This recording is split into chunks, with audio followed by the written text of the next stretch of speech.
Drugs broke my family. The worst happened. I will never see my father again. My mother has lost herself, and my sister. In the US, around 200 people die every day from drug overdoses.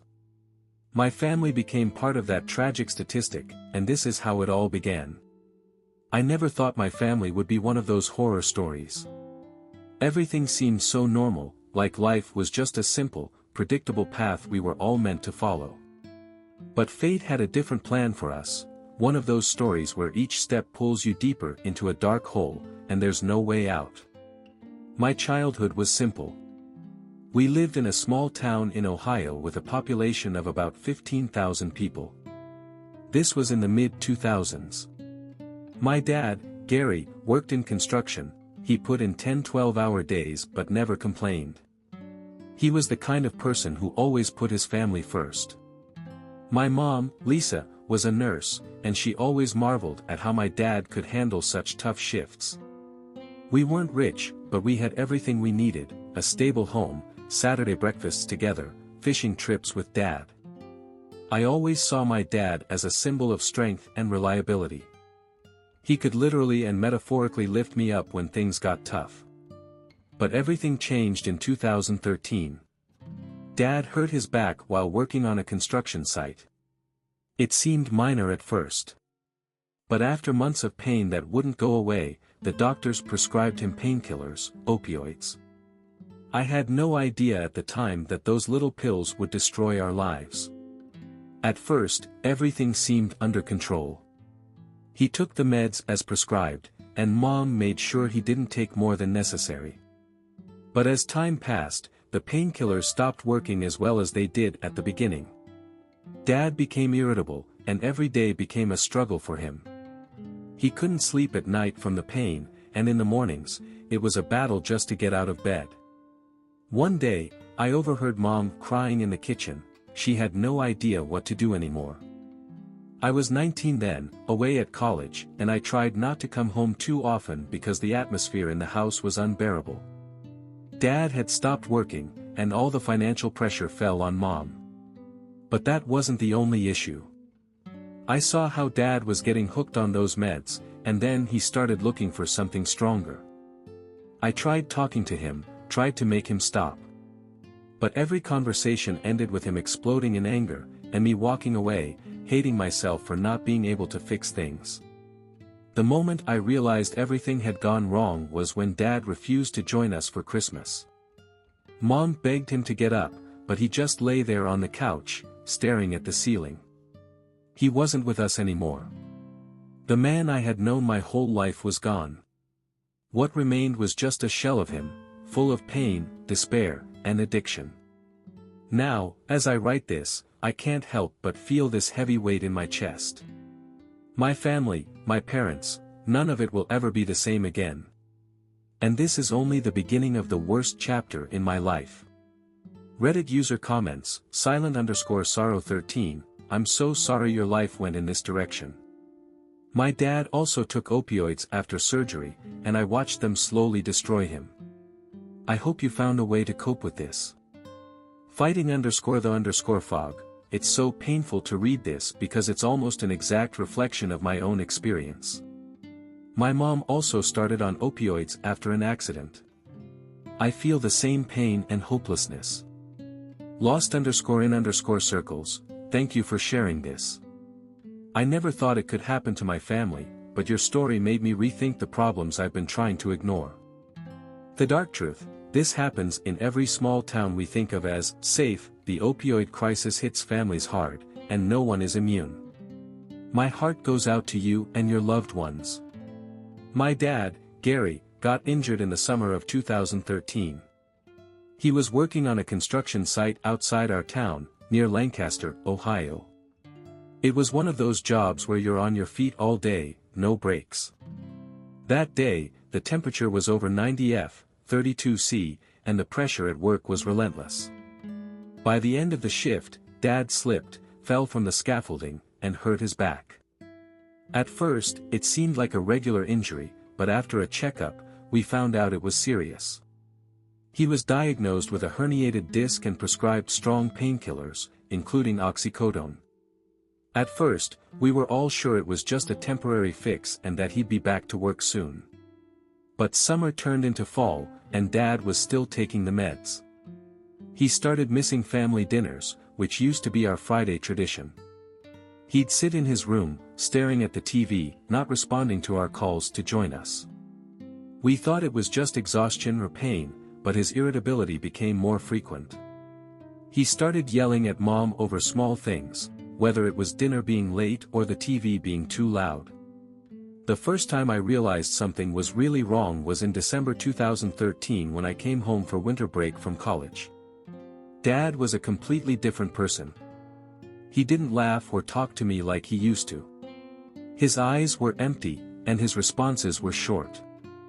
I asked him about work, about his health, but he just grumbled that everything was fine and continued staring at the ceiling. I no longer recognized the man who had once been my hero. Month by month, things got worse. First, we noticed him pulling away from the family, and then came the sleepless nights when he wandered around the house like a ghost, looking for another dose of painkillers. Mom, Lisa, did everything she could to support him. She always believed in him and thought she could save him just by being there. But it was a myth she created for herself. I watched as she became more exhausted and broken with each passing day. She stopped smiling, her face constantly worn out. We started feeling the financial strain because Dad wasn't working, and Mom's nurse salary couldn't cover all the expenses. By January 2014, they started taking out loans to cover the bills. My younger sister, Emily, was still a teenager back then. She was only 16 and was also trying to find her way through the chaos. She often locked herself in her room, listening to music or reading books, trying to escape reality. A few times, I saw her crying, but she never talked about it openly. I think she just didn't know how to deal with what was happening. Every day, our life became more like a nightmare that wouldn't stop. I was afraid to come home because each time there was a new level of problems. Dad kept drifting further away from us, turning into someone we no longer recognized. Mom was keeping the family afloat, but she was starting to lose her footing. And I was just a bystander, unable to change anything. The fear and despair were eating me up inside. I didn't know how to stop this, how to help my family. The feeling of powerlessness was unbearable. Reddit user comments, Pilo4, this breaks my heart. I'm going through something similar, and I don't know how to move forward. My brother became addicted after an accident, and every day feels like a battle. Stay strong, man. Mark_low, reading this, I can literally feel your pain. It seems like just when you think things can't get any worse, life shows you that it can. I feel for you and your family. Silent Cry 333, this story hit me deeply. My mother also destroyed herself with drugs, and I saw how it affected the entire family. You're not alone in this. In 2014, when we finally convinced Dad to go to rehab, I thought it would be the turning point. He spent 2 months in a clinic in Columbus, Ohio. I remember the day Mom and I picked him up. It was July, and the sun was unbearably hot. We all really believed that this was the start of a new life. Gary looked better, though he was still weak, but we saw glimpses of the old Dad, the one he was before all this nightmare began. We decided to spend the day as we used to, going fishing at the local lake. This tradition had been part of our lives since I was a kid. I remember us sitting by the water with our fishing rods, talking about life, and for a few hours, it felt like everything was back to normal. It was a brief moment when I truly believed we could return to how things used to be, that there was still a chance to fix what was broken. But a few days later, it all fell apart. We started seeing the same signs: irritability, nervous glances, and a lack of desire to be with us. One night in September was a turning point. I'll never forget how late that evening, I heard Mom's voice pleading with him to wake up. I ran out of my room and saw Dad lying unconscious on the kitchen floor. Lisa was holding his hand, crying and shaking him, trying to bring him back. That image is burned into my memory, my dad, who had once been the symbol of strength, now lying in front of me, defeated. He wasn't the man who taught me to fish or played basketball with me in the yard anymore. He was a shell of himself.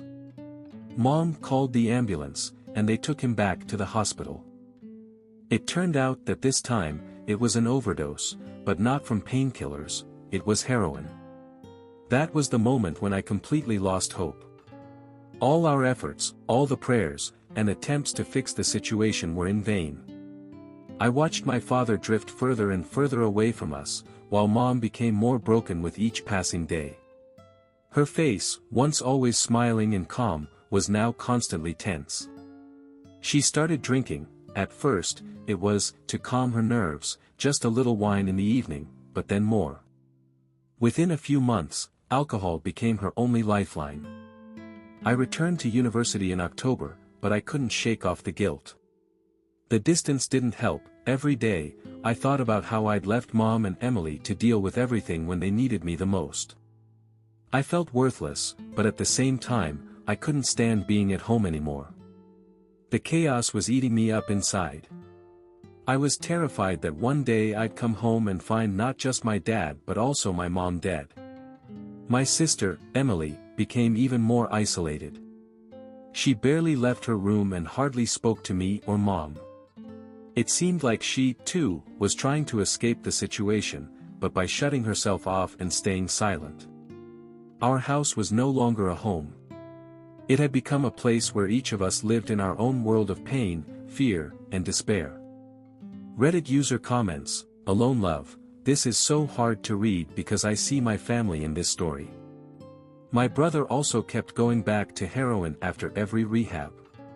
You're not alone, it's just unbelievably hard. My world better, watching the people you love disappear before your eyes is one of the worst nightmares. Stay strong, you're stronger than you think. My heart goes out to you and your family. Lost daughter 22, I've been through this too. My mom tried to quit drugs several times, but she always went back. That feeling of helplessness when you watch someone drown and there's nothing you can do, it destroys you from the inside." It was May 2015. I remember that day so vividly because it changed my life forever. My mom called me. Her voice was shaky, and I immediately knew something was wrong. "Max, Dad, he's not breathing anymore." Those words got stuck in my head, like a piece of reality was torn away. I didn't know what to say. I had a class in college, a final paper to work on, but at that moment, none of it mattered. I hung up the phone and started packing my things, not even remembering how I made it to the car. I got home in 2 hours. Driving from Columbus to our small town in Ohio felt like an endless nightmare. The streets that once felt familiar now looked strange and empty. The house I grew up in felt cold and gloomy. There was an ambulance outside, but it didn't matter anymore. Dad was gone. He died from a heroin overdose. The first time I ever heard that word in relation to my family was only 6 months earlier, and now it had become the final blow. The man I once thought was unbreakable, the man I loved and looked up to, was now lying dead on our kitchen floor. Mom sat next to his body, holding a half-empty bottle of whiskey. She wasn't crying anymore, her face was blank, just like her soul. Alcohol had become her only way of surviving. My sister, Emily, wasn't home. She had moved out a few months earlier and relocated to another state. I don't blame her, she was just trying to escape this whole tragedy. After the funeral, all I got from her was a short message, "I can't come." Sorry, Max. That was her way of protecting herself from the pain that had been eating our family alive for years. The funeral was small and modest. Only a few close friends and relatives came to say goodbye to Dad.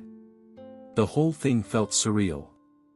I stood by the coffin, staring at his face, which now expressed nothing, no pain, no suffering. I wanted to scream, but instead, I stayed silent, as if my entire world had come to a halt. The next day, when everyone had left, I sat on the porch of our house and stared at the empty street. I realized that this was the end. My dad would never come back. My mom was no longer the person I once knew. She had lost herself in alcohol, and I doubted she would ever find the strength to come out of it. And Emily, she, like me, had just run away. We couldn't save our father, and it tore our family apart for good. Drugs destroyed us. They took my father, my mother, and a part of myself. I often ask myself if I could have done something differently. Could I have saved them if I hadn't gone off to college, if I hadn't distanced myself when they needed me the most? There are no answers, just emptiness. Life will never be the same. All I have left are the memories of how we were once happy, when our family was whole. But those are just fragments of the past, with no way to return to them. If you're reading this and going through something similar, don't stay silent. Don't wait until it's too late. Share your story. Maybe it can save another family from ending up like mine. If you have someone close to you who's struggling with addiction, act now. Don't delay, don't think it'll just work itself out. Because once they're gone, you'll never get them back. Reddit user comments, Scream Toy, this is a real nightmare. My heart is breaking from your story. I lost my father to heroin, and the feelings of helplessness and guilt are all too familiar. Stay strong, brother. The Dark Soul, I'm literally crying after reading this. Losing someone so close is the biggest fear, and you've already gone through it. Thank you for sharing your story, it's incredibly important. Tree Wolf, what you said about there being no way back, it's so true. Drugs tear families apart, and even when it feels like there's still a chance, time slips away quickly. I hope your story helps someone stop the tragedy.